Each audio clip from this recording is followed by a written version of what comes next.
Sabi ko na sa inyo mga ka-Triple TV, mga kadudong, kagabi nga merong Christmas special itong ABS-CBN Kapamilya, no? Lahat ng mga stars ng Kapamilya. So, ewan ko lahat ba naka-attend, basta marami sila lahat ng stars.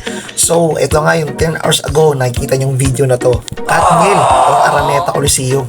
Kasi nasabi ko doon Kaya hindi na ako nag-edit No effort na to, itong content ko, biglaan na lang kasi after nung hiwalayan ng announcement ng November 30 na balita sa mainstream, ano ba naman to mga artista, kaya ang hirap sakyan Sinimplihan ko na lang tong ano na to dahil nga very trend na naman dahil yung mga fans, syempre marami nagpunta, nandun yung nga yung Katniel at yung unang pagkikita pa nilang grabe yung sweetness, andun yung kilig, marami na namang kinilig, yan na naman yung netizen, magpupuno na naman yung social media nito na after na lang naghiwalay, tad na naman ng puno na mga very trending sila, viral, popular yung Katniel hiwalayan ng November 30. Tapos eto na naman ngayon,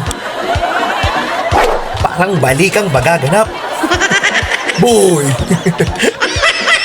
Diyos ko, mga artista ay ang hirap sakyan talaga. So, yun na nga. So, grabe. Ito na naman. So, ano na naman, maingay na naman yung social media nito. So, ano na mangyayari?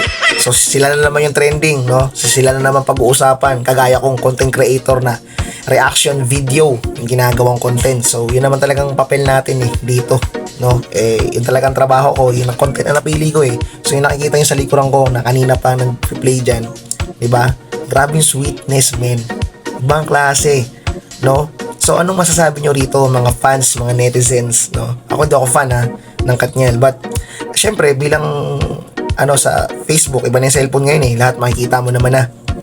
So, nagpa-issue lang ba sila noon para mapag-usapan sila ng hiwalayan ng November 30 para mapag-usapan lang or magkakabalikan ba or ginagawa lang nila to for professional dahil sa Katniel brand, dahil nga artista sila, syempre sikat, so kailangan nila magpa-trend, kailangan nila magpakita sa fans para syempre kung nandun naman sila, hate yung gagawin nila, diba, pangit naman. So alin sa tatlo na yon, may pagpipilian tayo for the views, para pag-usapan lang sila or magkakabalikan ba or talagang friends na sila lang, syempre ginagawa lang nila para sa trabaho nila. Ano sa tingin nyo, mga ka-Triple R TV, no, sa aking FB page, mga ka-Triple, ano sa tingin nyo?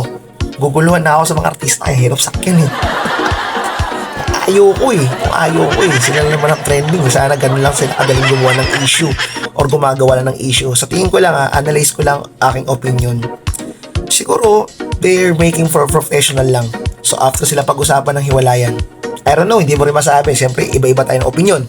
So disclaimer lang, iba-iba tayo ng opinion. Ano kayang sa tingin nyo na lang kayo, no? Trending So hanggang dito na lang, this is Triple R TV. Paki-follow po ako sa aking YouTube channel dito and subscribe po, okay? And pa-hits ng notification bell kung bago ka lang sa aking channel. Maraming salamat po sa mga nag-subscribe sa akin. 59 subscribers na ako, nakaraan lang, 10 lang yung aking subscribers. So maraming salamat sa napansin ako at na-appreciate. Yun lang po, at sa aking FB page ka-Triple.